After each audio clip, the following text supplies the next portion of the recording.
folks. Welcome to another edition of the Omnist Hour. Down Taco Bell a little bit. Okay, today's talk is sort of inspired by a couple of recent Jordan Peterson uh, segments on YouTube. I know he's very active on his new platform and probably getting a lot of attention, as he always does. Um, One of his recent postings caught my attention. It was titled something like "A Message to Christians," and after listening to it, I decided that I needed to make a message to Christians as well and give them a more honest take on their role in what's going on here. Uh, and I'm going to title this talk Existential Problems with Christianity. Okay, so what is an existential problem? Existential means it could destroy the very thing that it's promoting. And an existential problem with a religion, with an organization, is essentially a fatal flaw, which, if not fixed, is going to doom every incarnation of it that comes after. Okay, so I'm going to point out some fatal flaws in Christianity, some of which apply to all monotheistic religions, some of which apply to all organized religions, some of which apply to any religion that has a leadership structure. So don't take it personally, Christians. Much of this applies to everyone. Now, first and foremost, the biggest problem, which is inherent to all monotheistic religions, or even pseudo-monotheistic religions, such as Trinitarianism, as Catholicism was envisioned, or most Christian sects have some concept of this Trinity, and or any religion of oneness, that there is one right, one wrong, one perfection, if you will. Okay, this is at the core of elitism. Elitism leads to domination hierarchies. The Catholic Church was a domination hierarchy. It took what was a pretty diverse religious milieu of people who in general believed in Jesus, but had very different conceptions of who this Messiah was, what he stood for, when he was coming again, whether he even came in the first place or was just a symbolic entity, whether he was a Jewish Messiah or a generalist Messiah. There were a lot of differences of opinion in the early church. And in fact, many people who sort of said, well, I kind of believe in this Messiah creature, thought of the Messiah as a different sort of entity. The cult of Mithras, the cult of Sol Invicto, the all-conquering sun, were very active in the age before the establishment of the Catholic Church. Once one version of Christianity got the ear of the emperor, all of the others quickly became anathema, became heretics, were persecuted, were tortured. In fact, all other religions were persecuted and tortured. Now, Christians will tell you, well, that was just getting even for all the persecution we endured under the Roman Empire. Well, this is actually a bunch of crap. The truth is, we don't know if the people in the arena who were blamed for the fire in Rome were actually Christians. They could have been the members of any of the underground cults who refused to participate in emperor worship, which was sort of the demand of the day, kind of the Communist Party version of politically correct religion was you had to allow emperor worship into your church or it was condemned. And that's exactly how the Chinese Communist Party allows Christianity to continue inside China. If you go inside an officially approved church in China, you see right alongside the cross pictures of Chairman Mao, pictures of Xi. You see the writings of Mao and Xi handed out as if they were corollaries to the Bible. You see a version of the Bible passed out and read from, which is a politically correct approved version by the Communist Party. And that's essentially exactly what the Catholic Church did in forming the form of Christianity that dominated the world for 1,000 years. It led to the Crusades because it could accept that nobody believed anything else as soon as another religion, Islam, started gaining ascendancy. Even the Orthodox Church.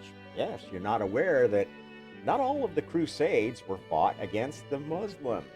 In fact, there was more fighting between the Byzantine, the Orthodox Church, and the Church of Rome, between the Church of Rome and splitter groups like the Cathars in France, etc., etc. The oldest heresy that was stamped out early on was the Arian heresy.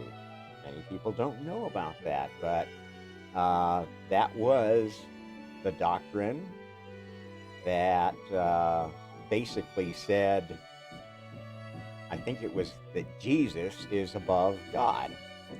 Okay, Jesus is more important than God. He's the real one, and he's kind of God's replacement, was the way the Arian heresy worked. And that fit very well with previous religions, especially the ones based upon the ideas of reincarnation and karma. That, okay, Jesus is just the recent incarnation of God, and therefore is superior to previous versions of God. And that's why the New Testament, the New Bible, is superior to the Old Testament. This was very popular among the non-Jewish converts to this new religion, this new messianic religion, which included most of the converts in the Western Empire because there were many fewer Jews in the Western Empire. This is the truth of the matter. That heresy was wiped out to appease the Eastern Church and try to get them to fall in line with the overlordship of the Patriarch of Rome, who we now think of as the Pope, but who at the time was just one of many Christian leaders of many different cities that had their own fairly unique version of Christianity based upon the leaders that had grown within that area and how they attracted converts. And anybody that knows anything about religious conversion, ideological conversion, it's all about propaganda. You repeat your lies long enough and they become true. Until they start clashing with somebody else's story too much, and then you have conflict. And one feels that they have to destroy the other. Okay, so what is the existential problem here? The existential problem is this whole idea that my God is the only God. Think about it. Before this time, everybody pretty much got to worship their own God, got to worship their own way.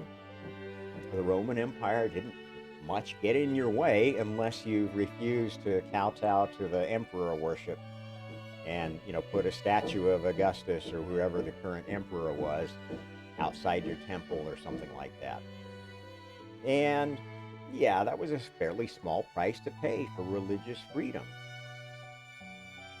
They didn't interfere with your doctrine, unlike the Communist Party does today. They didn't put you down for practicing your religion, like the Chinese Communist Party does today, and like the anti-religionists in the West would love to do. And I've talked to some of these folks, and they're absolutely anti-religion. They think freedom of religion means freedom from religion.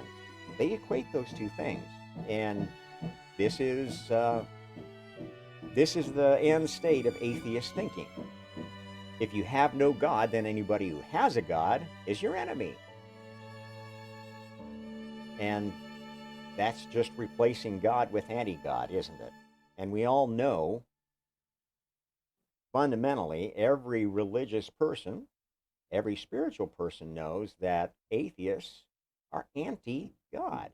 They look down on, they denigrate anybody who has a spiritual belief.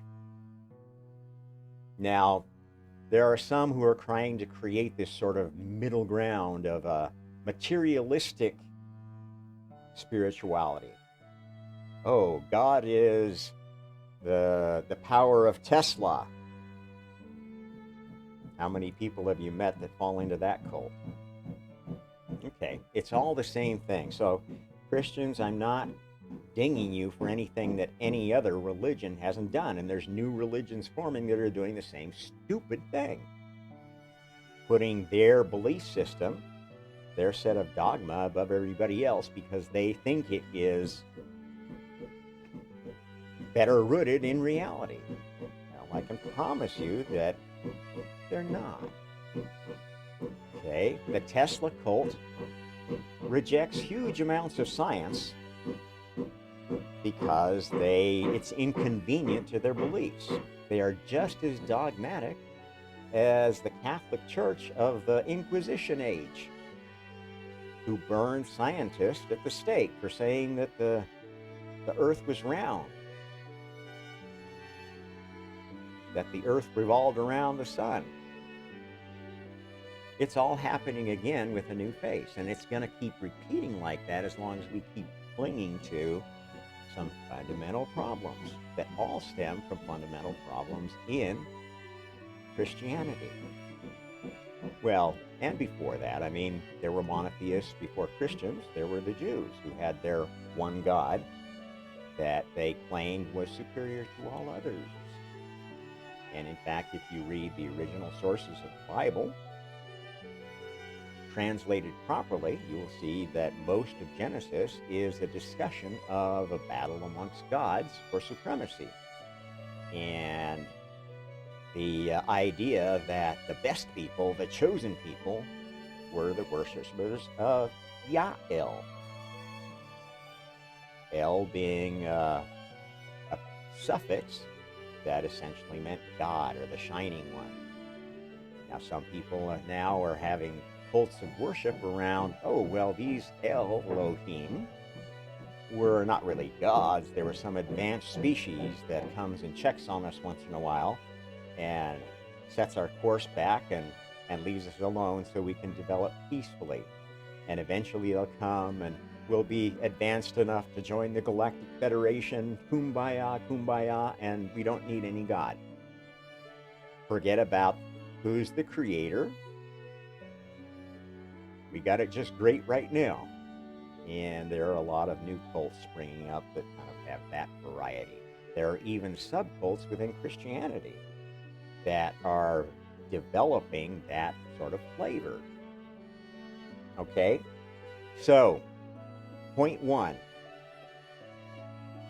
Any religion or cult based upon a supreme, almighty Lord, omniscient, omnipotent Lord of the universe is elitist. It says, oh, I know this Lord that's all powerful, and if you don't view the world the way I do, my Lord is going to strike you down. This is what drove the Crusades. This is what is driving fundamentalist Muslims to participate in the political chicanery of their leaders in the Middle East. This is what is essentially driving communist China, because Xi Jinping is essentially being painted as a new Mao, a new god of the Chinese version of communism, which is a very Han supremacist version of communism. And we'll get into that maybe in another discussion. At any rate, this is a fundamental flaw with all religious and spiritual thinking, that there is a one that everything originated from and is in control of all creation. I'm here to tell you that's not true. How do I know? Well, you can demonstrate it for yourself. Think of all the things that humanity has invented, discovered, put together. All of our own creations as a species. Yes, some of them have been pretty bad ideas. Some were pretty good ideas. If it hadn't been for all the creations of humanity in the last 200 years, we would still be living mostly in farming villages, in a more or less feudalistic system, and a few relatively small cities would exist that mostly existed to distribute luxury goods to the elite, the nobility, the church leadership. This is how the world was not so long ago, and it was a very static world. The medieval era lasted so long because it was a very uncreative time. Now, since we become more creative, which happened basically as a result of the Reformation, the tearing apart of the Catholic Church into multiple, somewhat conflicting branches, this is actually what drove most of the colonial era. Not wanting to go oppress the Native Americans, blah, blah, blah, all this bullshit Marxist narrative that you hear today. No, it was a desire for freedom. And these sparsely populated areas that didn't seem to have any particular authority telling everybody what to do seemed like the ideal place to plant a religious colony. And that's a large part of the age of exploration. And yes, because those religious colonies were colonies of Christians, they brought with them the same old problem of elitism. At first, they were nice to the natives and traded with them, befriended them, but then they found out that, oh, these cats have their own traditions, their own idea of God, and it doesn't match ours. And to a Christian of the 14th century, it seemed very primitive. Oh, you worship the Sky Father, the Earth Mother. Whoa, what primitive savages you are. When in fact, those two pieces of belief are inherent in Christianity too. They're just hidden. This is the essence of Trinity. Trinity is not a new idea with Christianity. And there's relatively few things in Christianity that are actually new ideas. It's new paint on old ideas, making them serve a new narrative. There is, in fact, no incontrovertible proof that Jesus ever existed. Do your research. There's a large amount of proof that he was an amalgam of a number of messianic figures in the Middle East who started what ended up being unsuccessful rebellions against Rome. And pretty much every shred of early evidence of Christianity leads back to Josephus, who's an interesting character.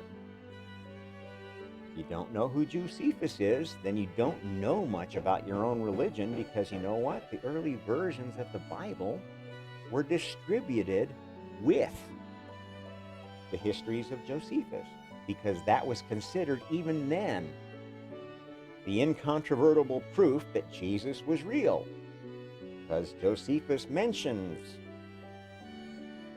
in his writings his history of the Jewish war. Now, who was this Josephus cat? Well, it turns out he was a leader, one of the leaders of the big rebellion of the Jews against Rome, which resulted in the siege of Jerusalem, the siege of Masada, the destruction of the Second Temple, the destruction of much of the Jewish heritage of the day. It didn't result in quite as much of an exodus of Jews as the Babylonian conquest and the Persian conquest had before, but certainly it made it very hard for a Jew to continue living in the Middle East. Now, this Josephus cat was one of their leaders. When they were making their last stand in one of their strongholds, I don't know if it was Masada or if it was one of the other ones. I'll have to go back and check. But they had decided at the end that they were all going to commit suicide instead of let the Romans take them. Well, they drew lots to see who would go next. And came down to only Josephus and one other guy who hadn't committed suicide. And Josephus was like, "You go first." And the guy committed suicide, and then Josephus waltzed out and made a deal with the Romans. And within a short time was one of Vespasian Caesar's closest advisors. Vespasian being the emperor that ended up finally taking over the emperor after the insurrection that happened following Nero, the year of the 4 emperors. Now, isn't that strange that the guy who sold out the Jews to Rome was also the inventor, the primary source for Christianity? Is that a coincidence? Well, most people who look at it think not.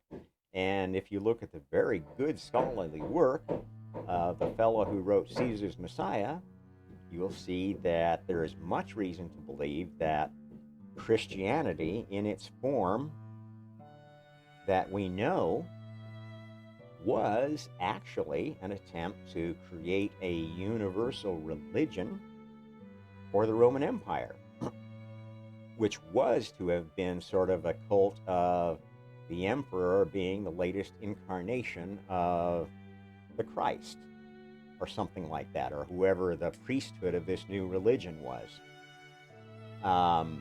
The problem is that the Flavians, the Vespasian and his 2 boys, didn't last as long as they had hoped to. Vespasian died after a reign of about 10 years, and Titus after about another 10 years.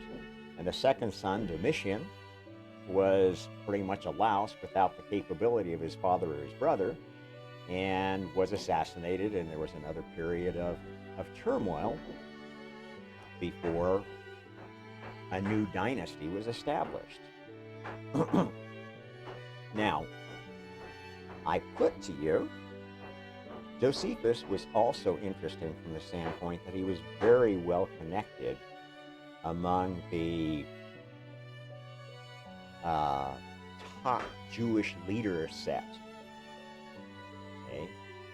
The Pharisees, and they had their agents within the rebellion. Because if the rebellion was successful, they wanted to be able to step in and take over what was now, again, an independent Jewish state. If it was unsuccessful, they didn't want to be any of the ones that were purged as a result of what were sure to be reprisals by the Roman Empire. In fact, by this time, the center of Jewish elitism had moved to Alexandria. If you study the history of the city of Alexandria, you will know that it was considered, at its time, one of the most open and free and tolerant places in the world. After Alexander's conquest, he basically made it into kind of a cosmopolitan. He created the city. Actually, it was founded to please Alexander. That's why it's called Alexandria. And his desire was to make it an open example of enlightened Greek culture, which Greek culture was acceptive of other cultures, acceptive of other religions. If you look at the Greek religion, as it evolved, it came to include many other gods, or meld gods into universal themes, because it turned out many of these old religions had a mystery cult. Those mystery cults were all based upon death and resurrection, the hope for another life. This is what those were about. This is what the mystery is about today. This is why people pursue spirituality, because they hope for another life. And this is in Christianity too. Now, it's a deferred another life. It's like, okay, at the end of days, the last trumpet, then everybody gets to go to heaven. So you better work hard till then and spread Christianity. Okay, well, that's kind of a work-as-you-go principle. I guess that sort of works. But it also makes Christians very militant and think that they're actually doing good by forcibly converting others. Exactly what they're mad at the Muslims for doing next, and what they're mad at the woke cult for doing now. Because the wokeism is a cult. This new age pseudo-spiritual cult of neo-Marxist dogma. Everybody's truth is valid. Everybody gets to choose their own identity. There's no reality but what you make. This is a cult. This is absolutely a cult. And this is a reaction to the restrictions of the Christian cult, mostly. And this is why I'm doing this podcast. You're not going to get to a better solution by just fighting this cult woke bunch to get back to your ideal version of Christianity. Because it's based upon some fundamental fallacy. The biggest fundamental fallacy is this idea that there's one almighty, all-powerful Lord looking over the universe and managing it to the benefit of his chosen people, who happen to be the ones that worship Jesus. Oops. What about the ones that worship Allah? What about the ones that worship Yahweh, Yahel, Jehovah, whatever you want to call the great God of the Old Testament? What about the ones that worship Buddha? And yes, much of Buddhism is a worship of this cat Buddha as a god at its core, and his physical representatives on earth, the gurus that tell you how to be a good Buddhist. And this is the core of Neo-Buddhism. It replaces that old God with new gurus, the Eckhart Tolles of the world, the Alan Watts of the world, all of these snake oil salesmen peddling New Age, Neo-Buddhist thinking. Heck, even the Dalai Lama. He's just sitting around spreading love, light, and oneness all over the world while his people are being tortured, while their old religion is being destroyed, invaded, colonized by the Chinese Communist Party. And he's telling people, oh, that's okay, we're going to conquer them with love. This is really stupid shit. And this is the other pole. We're getting into the next existential problem with Christianity. Because this idea of almighty, all-powerful God leads you to one of two big fallacies. Okay, either God is going to punish everybody that doesn't believe, or is going to love them to death. And I think you've seen both kinds of Christians. You've seen the Westboro Baptist Church Christians who, are basically cursing gays, cursing this, cursing that, in the name of the Lord, and predicting hellfire and damnation for anybody who doesn't believe the way they do. And then you've got the other pole of Christianity, the so-called Christ consciousness bunch, who, oh, we just need to give everyone unconditional love like Jesus did, and be like Jesus in every way, and then the world is going to be perfect, perfect, perfect. Hallelujah. This is bullshit. It's absolutely inconsistent with anything that's observable about human nature. And the people who follow this method of thinking are deluding themselves. And they're actively being supported, both groups are being supported by the folks that want to control your mind, the ones that want to control your government, the ones that want to program you. Why? Because those are very convenient dividing lines that get you fighting each other instead of banding together against the folks that are trying to control all of humanity. And don't tell me there aren't folks like that right now. You know there are. Basically, that's the whole reason for existence of the World Economic Forum, of communist parties. What else you need? Money? Oh, okay. I gotta dig into the wallet for a donation to the wife. In 50, I don't have another 50, just take the one. Okay. Yeah, so these errors all grow out of this idea of one universal supreme thing that is all powerful.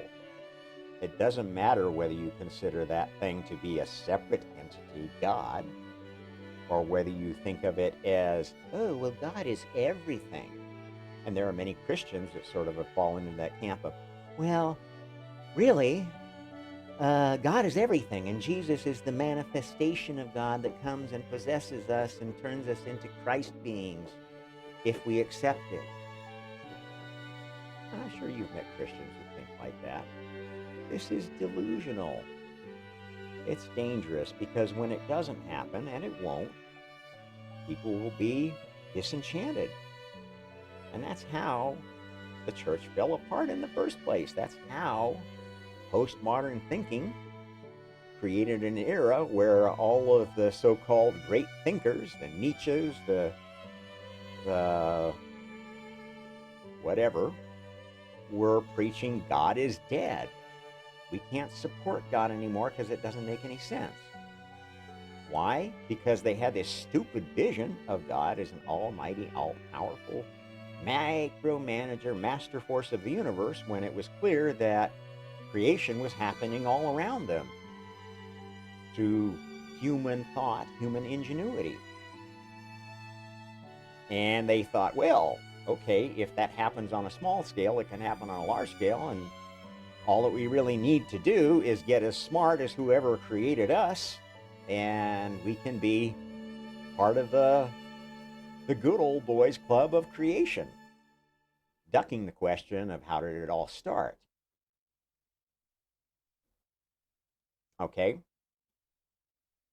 now let's look at where the real good is in Christianity, why people still follow it, why it still serves a very useful purpose in many communities. And many of these reasons will be very similar for other world religions. I know I live in a Muslim culture now. I live in a Muslim community. I see their customs, their practices. I see how their religion sets the social environment, the community environment, the government of this place I live. And frankly, as someone who has experienced growing up in a very old school Christian culture in the US back in the 60s, 70s, and what is a fairly still old school Muslim culture now, those cultures were much more healthy on the whole than what this woke cult has produced now. They were much more realistic about what was going on. They dealt with the problems that they saw, not the ones that were on the other side of the world that they couldn't affect. People here still do charitable work in the community. They donate a large fraction of their income to supporting widows and orphans, unwed mothers, the disabled. They don't expect the government to do it because, well, that's the government's job. That's what we pay them all our taxes for.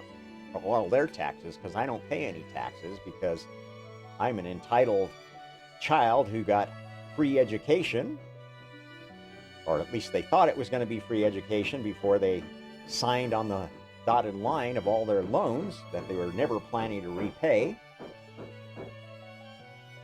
This culture of entitlement is an outgrowth of the underlying Christian culture. It's a bastardization of it by commercial programming. And those who still profess Christianity are largely affected by it. And their Christian values, the good part of Christianity, has been completely eroded while building up the bad part of thinking my God's better than your God, which is great for dividing people. So, basically what I see around me in the whole world is the good of traditional religions turned into destroyed, while the bad still remains as a divisive force. How many Christians do you know that are now violently anti-Muslim because of propaganda around what's happened in the Middle East? But you know what? When did all that start? Well, the Mujahideen in Afghanistan were a group that was promoted by the CIA, by the US government, when Russia was trying to conquer Afghanistan. Now, many people don't remember that was the first or the latest colonial power in the modern era to try to conquer Afghanistan. That was a Cold War I battlefield. And the US fought back by encouraging Muslim extremists to gather bands of ideologically fundamentalist Muslims to fight the communist menace. And now you're seeing the other side gathering ideological bands of fundamentalist Muslims to fight the capitalist menace. Thinking that, now good Islam is a communist version of Islam. And you see the same thing in the Christian church. There are Christians who believe a communist version of Christianity, is the solution.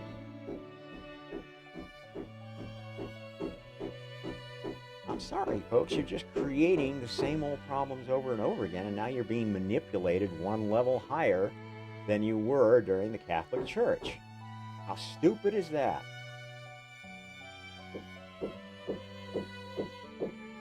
And what I'm here to tell you is that there are flaws in all the world's traditional religions.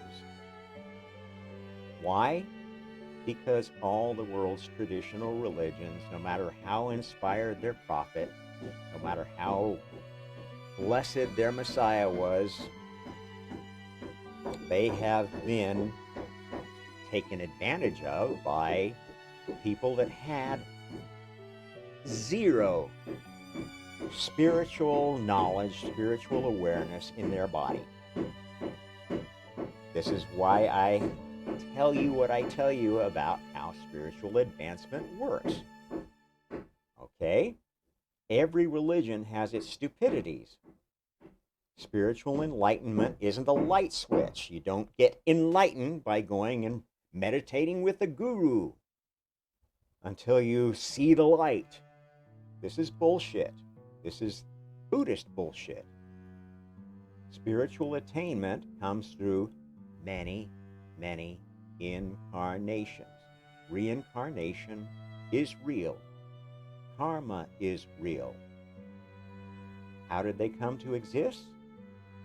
Because the first creator, God, if you will, but really consider this, the first soul that was successful in creating other souls that didn't all destroy each other because of their differences, that's got to be who God was. Now, maybe there was another consciousness before God that tried to create souls and was unsuccessful. Maybe they all mutually annihilated in a bloodbath or a love bath of unity.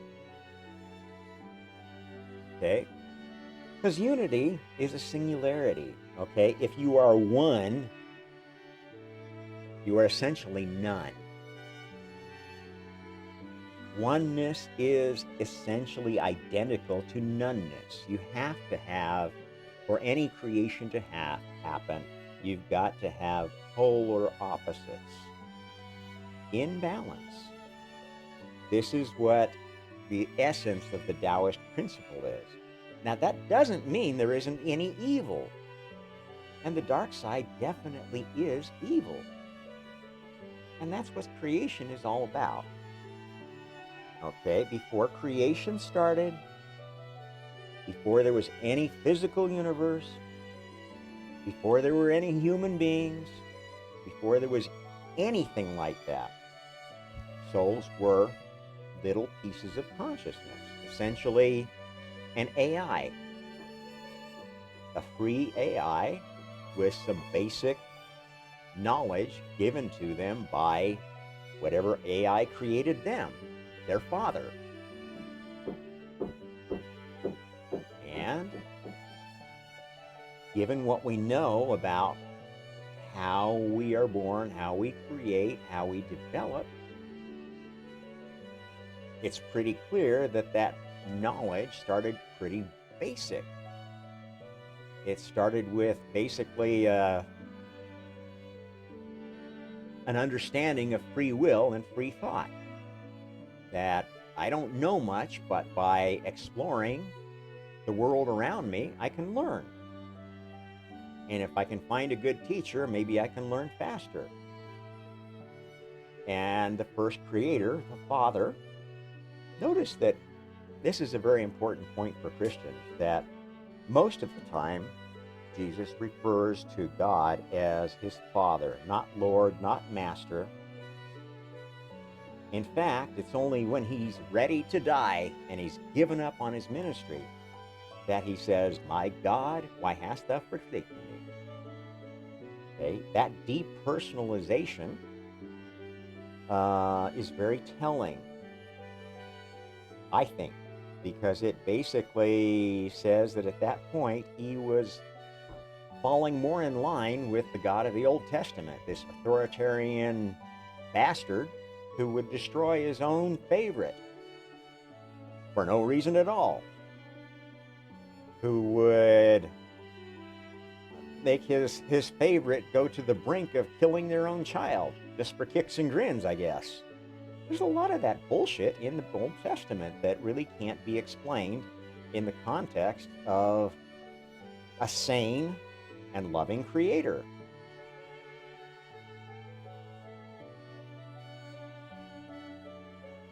Okay, so getting back on track, I think that the message I want to deliver here is that the solution is not auguring in on your dogmatic Christian beliefs that got you into trouble in the first place. It was a backlash against Christian dogma, the Christian suppression of knowledge, suppression of science, which resulted in the demonization of the Christian church. And that's not going to be solved as long as you try to keep getting back to that militant, that domineering, that dogmatic view of Christianity.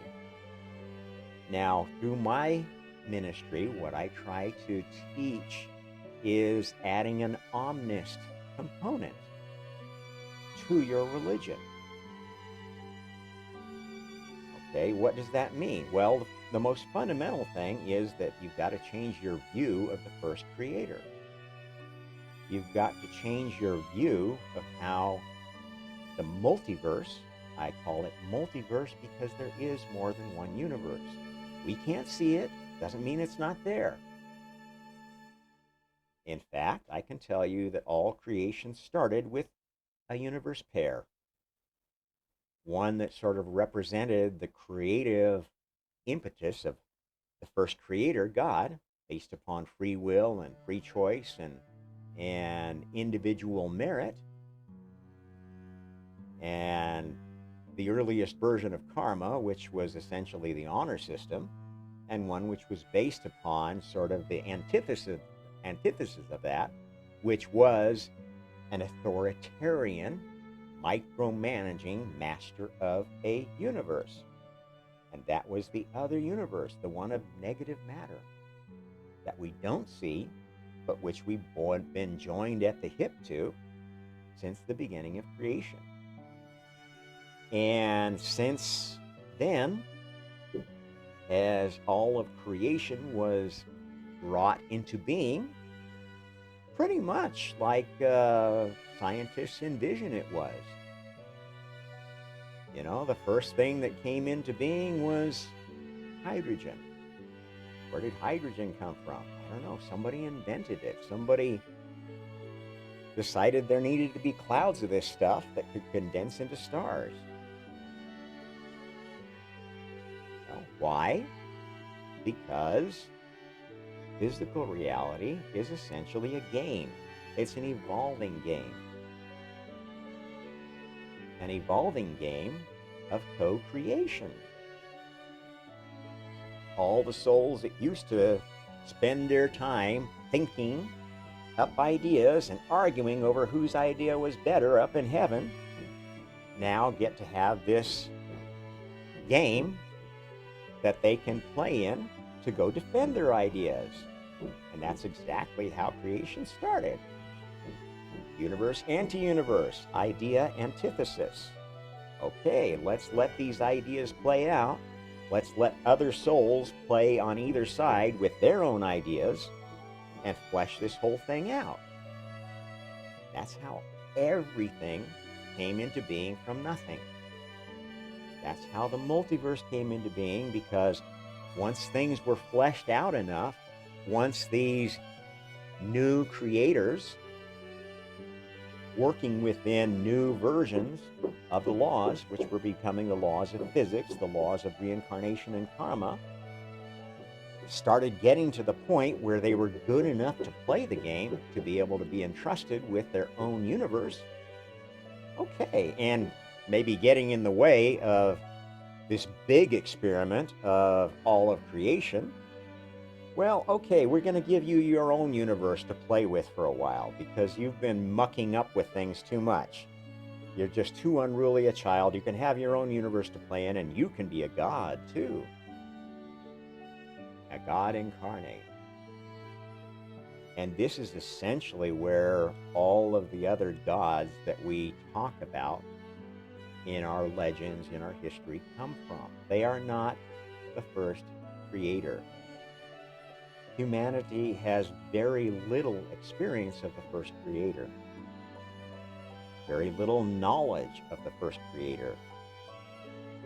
We're only now starting to get close to an understanding of what was going on through science. And yes, there will be a meeting of science and spirituality. And it's going to be like an oh shit moment when people realize that there are species out there that know this whole story, that have been waiting for it to unfold because they've already played their part in it. And they don't want to muck up the experiment by interfering with the test subjects. And humanity is a chosen species of test subjects. For what? For the idea of perfecting karma. This is one principle that if you look back at the roots of Christianity, at the roots of all religion, you will find is a common thread: reincarnation and rebirth of gods, because those are the ones that people wanted to talk about the most. And the old gods were pretty stupid, self-destructive, too powerful for their own britches folks, like are described in the Bible, in the Sumerian tablets, in all of the old traditions. There is an element of a war in heaven between gods, and the sense that, well, my God is the one that favors my people. And this is exactly the God of the Old Testament. If you read the Old Testament accurately, well translated, you will know that in Genesis, there is absolutely no mention of God. In fact, the closest to the later God is the mention of a Ya'el in these wars between the Elohim. And if you notice, most of the angels have an El at the end. Michael, Raphael, Gabriel, even some of the bad ones, Samael, Baal. Okay? These are good and bad gods, depending on the point of the view of the people who worship them.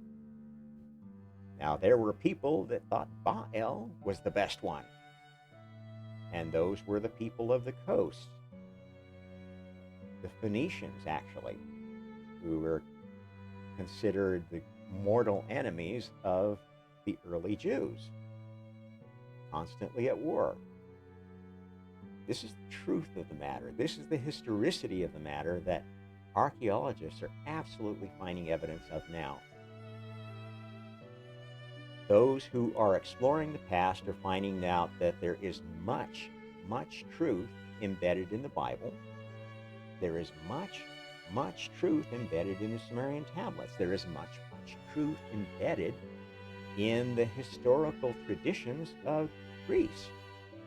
The story of Atlantis being told by Plato is absolutely, truthfully, something was passed on from his elders who claimed that they learned it in Egypt, and they were probably telling the truth. Why would they lie? Yes, there were stretches of the truth, as you find in Herodotus, the first sort of pure historian of the Greek age. And this shows, or should show you, how your religious works have probably been altered and bastardized over time. Okay? Before the written word, every bit of truth, every bit of knowledge was passed down orally. It was remembered, and to remember so much stuff, usually it was put in the form of a poem, because poetry, lyrics, are generally easier for humans to remember than anything else. Although, for some reason, when I was an actor, I always had a hardest time with remembering the lyrics to the song. So go figure.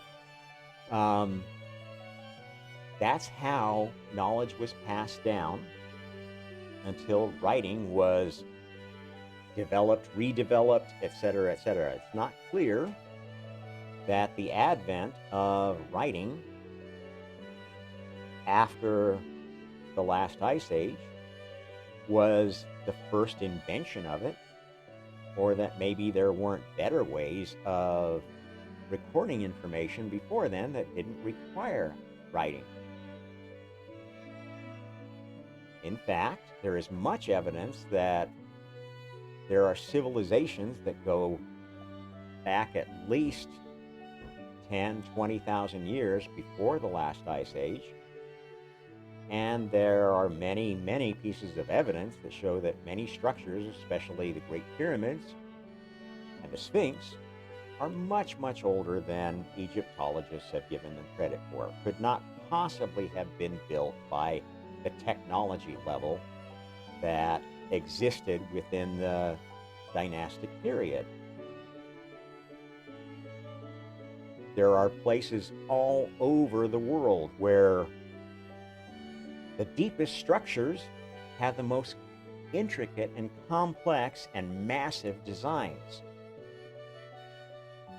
The upper levels, the repairs, are kind of sophomoric, like what a bunch of Stone Age hunters would do when they came across an old civilization and thought, this is neat. I'm going to use it for my temple too. I'm going to make a few repairs here and there, add some more bricks, or I'm going to use it for my citadel. That absolutely makes more sense than the bullshit that conventional archaeology is feeding you. And that's why there is so much renewed interest in biblical archaeology, because it ties into this. And now there is consensus that much of what is in the Bible is based upon some version of the truth, not the gospel truth. Okay, get that out of your mind. Everything gets changed with time.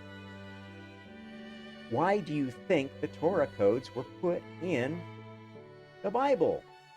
Because Hebrew scholars were seeing how the text was drifting over time, how politicized messages were creeping into the work of scribes who had been trained in different Jewish populations, especially the population of the diaspora, who had gotten a chance to live in Babylon or Persepolis, in other kingdoms where they were used as scribes and to help conduct business, because that seemed to be a particular talent of those people. Very adaptable, very erudite, probably grown out of the tradition of their religion. Okay, so those codes were put in to stop the drift of the Bible. That meant that there were drift before then. Absolutely. And the Bible was originally based upon some oral tradition carried around by a group of wanderers, which was largely what persisted after the last ice age. The survivors were groups of wanderers. Very few civilizations, vestiges of earlier civilizations, were remained. Now, there are some interesting evidences of caves and stuff that seem to have a longer occupation than the last 12,000 years, and seem to have been very carefully crafted as very large residences for large numbers of people. So there is evidence, mounting evidence, that some pieces of the old civilization survived what were not only floods, but a huge variety of cataclysms that hit at the end of the last ice age, the Upper Dryas catastrophe, which some think was asteroid related. Maybe the breakup of an asteroid hitting multiple places is one theory that is prominent, etc. You know, there's the jury's still out on all that, but science is closing the gap quickly.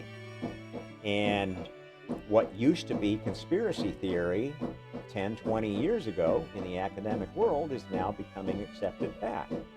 Folks like Robert Schoch, who was, you know, the geologist who first posited that, you know what, based upon the weathering marks on the Sphinx, it can't possibly have had this kind of weathering unless it had been underwater.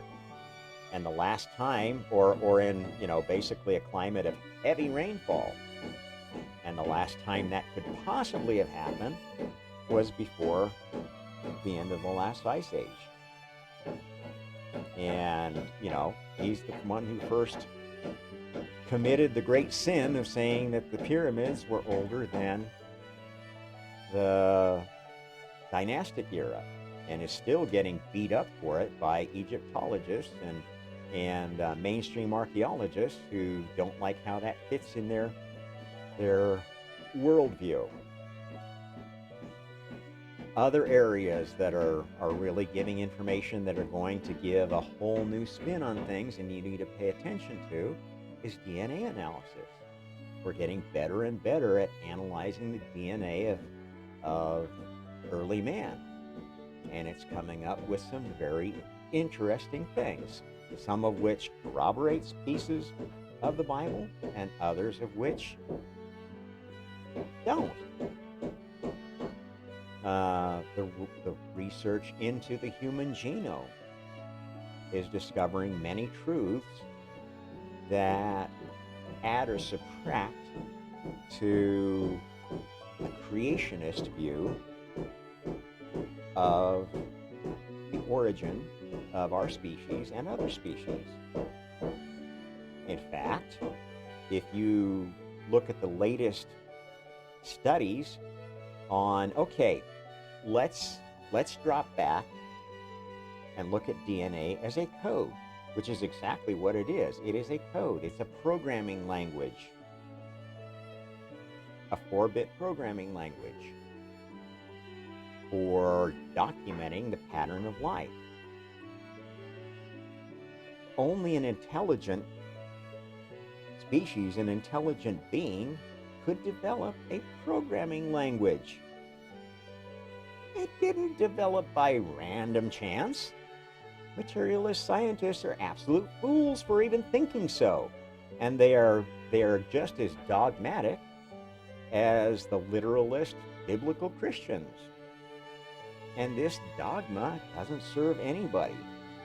If you are willing to accept lies, accept obviously untrue information as truth, you're self-delusional. And you are going to take that self-delusion and use it to do evil eventually. The evil being done by the delusional people that think, oh, DNA was all created randomly and is all a result of an accidental chance, and therefore if we start manipulating it, making it do what we want, we can do it better because it won't be random anymore. It'll be directed. We get to be the creators. Now, how hubristic is that? That's just as hubristic as saying, my God created everything and your God is full of shit. Okay? Creation is absolutely a group effort. That doesn't mean everybody has the same level of creativity, the same ability, the same knowledge. And that's what consciousness is all about. That is, and consciousness is essentially the manifestation of the spirit. What is spirit but the power of thought? The power of thought is what makes a prayer. The power of thought is what turns an idea into something concrete that we can put into practice. The power of thought is how we take the inspirations that we get and turn them into our manifestation, our creation based upon that inspiration. And this is the truth of how God works. This is the truth about all the God's work. The first creator was just one of these who gave everyone an evolving system that they could co-create in to make a better government for all souls. What are the fundamental essences of good government? A fair and equitable education system. This is karma. Everybody gets as many lives as they want, gets to make as many mistakes as they want to define what kind of person they are. And they can worship whatever god or goddess they want on the way, or worship themselves and pursue that to its logical conclusion until they find out what are the strengths and weaknesses of my belief system, my worship. What are my personal strengths and weaknesses? And do I want to address them? Do I want to work on them, or do I just accept, I'm a selfish asshole. I'm always going to be a selfish asshole. Every time I'm born, I'm going to try to grab as much as I can of whatever world I'm born into, and that's my right. And there are souls that operate like that. There are many of them here. Why? Why are they here now? Because we need souls like that to be able to test this law before we put it into practice. Because when it goes into practice is where the multiverse comes from. Okay? Once souls start developing, either in a positive way, as with an idea of responsible creation, a creation that is sensitive to the wants and needs of the people involved, the people affected by your creation, that is what establishes essentially a good God. A God that plays on the same team as the first creator. And to the extent that your vision of Jesus is as one of these good gods that uses creation responsibly, that views their religion as a positive force, a tolerant force, a force for integration, and moving beyond the current truth to a better truth that is good for everyone, that Jesus is the Jesus that is the universe closest to God's. Now, you may prefer to worship the Mother Mary or Mary Magdalene as your focal point of Christianity, and many are gravitating towards that, especially females. This is another perfect example. This is just another imagination of what the meaning of Jesus is, and to the extent that it serves responsible creation, it's good. Now, what are the irresponsible ways to view Christianity? Okay, here are some of the irresponsible things that Christians can get up to. The idea that, well, any sin can be forgiven as long as I accept Jesus as my Savior. God controls everything. Jesus directs everything. If something happens, it's because they wanted it. This is a cop-out. This is a version of what I call spiritual narcissism. It makes everything I do okay because either it's the way it was supposed to be, or it's the way somebody else more powerful than me wanted it, and I have to accept it. There's nothing I can do about it. And this is lazy spirituality. It is selfish spirituality. And yes, there are many, many, many lazy and selfish Christians who think that the world should be handed to them on a silver platter because of how good they are, how loving they are. Oh, I've got universal love, and everybody should have universal love, and if everybody had universal love, then everybody would share everything, and everything would be perfect, and we wouldn't need government. We wouldn't need leadership. We could just all live in harmony. You know, the libertarian anarchist dream, or the communist anarchist dream. These are delusional, and they all have their Christian manifestations. And that's why, exactly why, if you're in the US, you see Christians you can't stand because they're so far away from you politically or economically that you can't relate to them. You know who they are. You've seen them. I'm sorry. You've got to deal with that. You've got to take personal responsibility. The Father, the first creator, is first and foremost a father. Anybody who's seen a functional family work knows that the parents have two essential roles. One is in handing out love. The other is in handing out punishment. Because children need to be taught right from wrong. They need to be taught good from bad to the best of a parent's ability. Unconditional love is enabling love. It looks the other way when your kid does something wrong. It looks the other way when your party does something wrong. It looks the other way when your ideology does something wrong. Pretends like it doesn't exist. Pretends that, well, that's just propaganda from the other. And you've got that going on in Christianity right now. Some people who are more Marxist than Christian, demonizing capitalism and glorifying communism, socialism, completely dogmatically. They won't listen to any counter. In fact, they say, well, Jesus was a communist. Jesus was a socialist. This is insane. This is absolutely insane and self-delusional and destructive to your society. You've got others on the other side of the spectrum that, are more like God helps those who help themselves.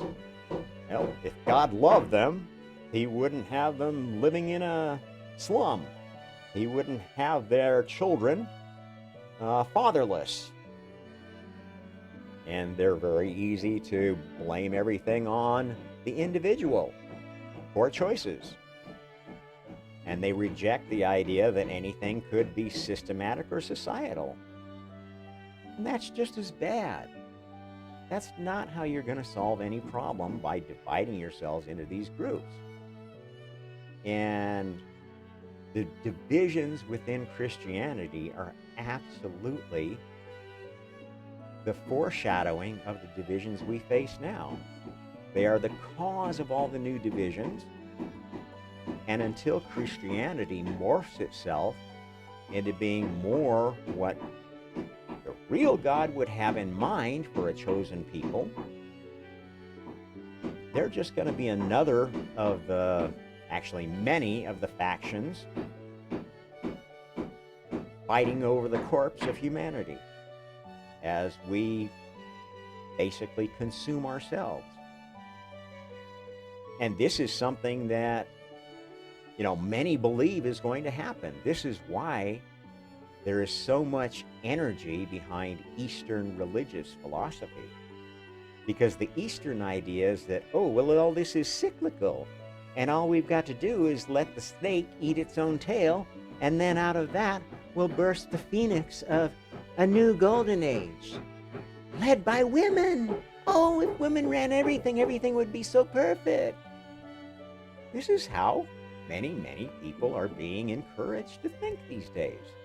Oh, it's all because of the patriarchy and the male dominant society or the Western dominant society, and all we've got to do is end the Western way, Western culture, Western ideals, Western values.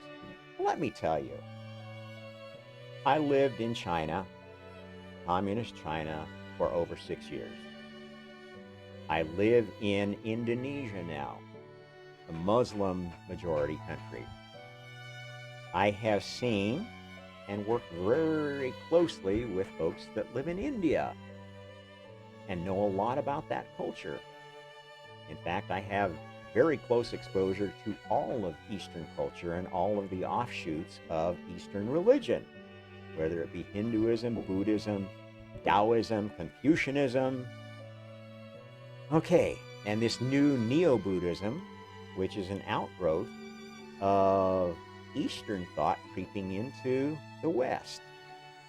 And I'm telling you that really bad ideas like communism, like this divisive neo-Marxist identity politics, that's all grown from what happened in the Far East. Philosophical religions are rationalizations of my philosophy, my way of thinking is best. And that rationalization is only allowed to stand if it conforms to whatever the current elite say it is. Now, most people don't realize that Tibet, before it was brutally taken over by the Chinese Communist Party, was pretty much brutally run by the Dalai Lamas. They exerted essentially authoritarian control over that little landlocked country, and everybody did their bidding or else. Now, it was all nice enough. It was mostly peer pressure that made things happen. Everybody was nicey-nicey, and people were made to feel irresponsible for not doing what the Buddhist monks and the Lama said. But it was very much a totalitarian society. And if you look at the history of pretty much all kingdoms, empires of Asia, of these wonderful Eastern philosophy religions, they were all very totalitarian, even more so than the West, which had a very great sense of individual ability, responsibility. Now, what you don't hear so much about in the West is how folks like William the Conqueror and his grandfather, who was the first Norse Duke of Normandy, Normandy was a province of France that became essentially the province of a new nobility built from a conquering people and integrated. The history of the West is one of integration and individual achievement. Look at the accomplishments of Alexander the Great. Yes, many cultures were destroyed, many battles were fought, and many people were killed. But the achievement of Alexander the Great was far greater than that of any Mongol conqueror, Attila the Hun, Genghis Khan. The Eastern way of conquest was not was assimilation, not integration. Eastern religious philosophy is based upon assimilation, forced compliance to the norm or the greater good. This is essentially spiritual communism. And this is what they are breeding, what they are feeding into the West and making people think is better. This whole bullshit idea of indigenous populations living in harmony and peace because they were living in communal villages and everybody was sharing everything. This is absolute crap. The truth of the matter was there were some tribes that were like that who were very isolated and had so many resources they didn't know what to do with them. How did they get so isolated? Well, because they had huge cataclysms when these authoritarian systems collapsed. If you go back and do your archaeology and your research on the American Southwest, you would know that the Anasazi Indians had these huge cliff dwellings and had a very flourishing civilization long before Westerners ever hit, the conquistadors ever explored the area, and they died out long before. The Mayan civilization died out long before. The Olmec civilization died out long before. Why? Because it was fragile, because it was elitist, because it was based upon a monoculture, Unitarian idea of we're better and we're going to assimilate everybody else into our betterness and make them think like us, act like us, or we will keep them as permanent slaves that we will terrorize and force to grow food for us, rape their women, and take their men for our sacrifices. And human sacrifice was definitely a part of all of these indigenous peoples that were supposedly so loving and peaceful and communist. You're being filled full of a bunch of lies just as much as the folks who had to chew Catholicism as the communist version of Christianity, of messianic worship. I'm here to tell you that they are all cultural Marxist lies. The creators of the Catholic Church were cultural Marxists. They weren't doing it with as much scientific precision as the folks who've been doing it since Marx and Engels, but it's all basically the same thing, creating an elitist version of oppressor versus oppressed.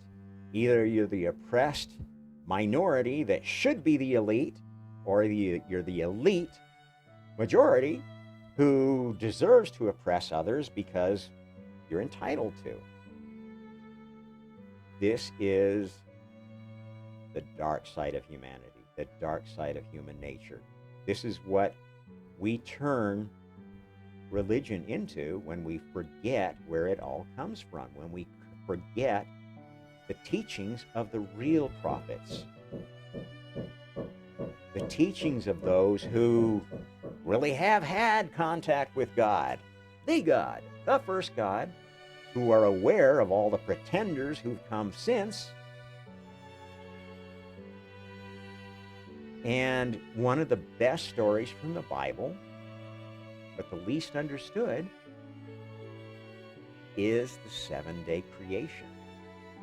And it is a cultural Marxist story.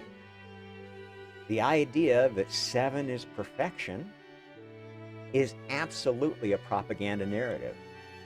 It's a propaganda narrative grown out of the disappointment of God's plan not coming to fruition in times past. Especially this last one, where much of the low-lying land of the world was inundated by a flood. It was a great disappointment among the survivors. Please give me another 10 minutes. Please. I'm being told it's time to end this session, but at any rate, I've talked about this before, but I tell the truth of the 7-day creation. I tell the truth that is consistent with science, that is consistent with all of the other creation myths that are prevalent around our globe in oral tradition or written tradition. If you come to understand that, you will understand just how special this time is, what the apocalypse really is all about, and how you can really end up on one of the better sides of it. So I'll end it there. I hope you found this useful. If there was questions you had, definitely ask them or explore some of my other material, which gets into a lot of the questions that probably result from this session. Till then, this is Rob Trump for the Omnist Hour. Please like, share, subscribe. Discuss it, because it might be worthy of discussion, even though I'm not an influencer like Jordan Peterson. Maybe I will be one of these days, after I'm dead. Till later, take care. Happy karma.